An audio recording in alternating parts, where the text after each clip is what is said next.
Salut à tous! Alors la semaine dernière, on a fait une vidéo qui portait sur une pâte de curry maison. Cette semaine, on va directement utiliser cette pâte de curry pour en faire un curry de poisson. On est parti!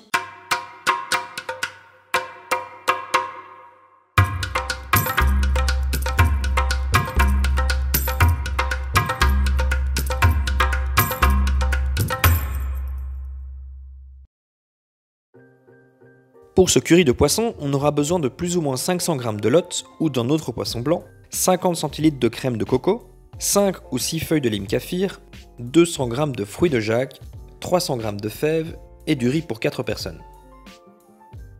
Pour le légume, on va faire une incision sur toute la longueur et retirer nos fèves pour les réserver. Ça va donner du goût et beaucoup de texture à notre plat.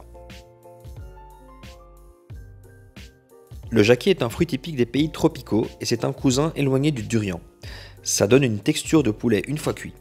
On va enlever la petite partie creuse, ensuite couper le jacquier en morceaux pour le réserver. Ici, je coupe le poisson sur une assiette. J'évite de le couper sur du bois afin d'éviter le contact avec des potentielles bactéries.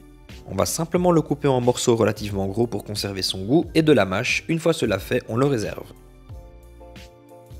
Nous allons passer à la cuisson. Commencez par la cuisson du riz.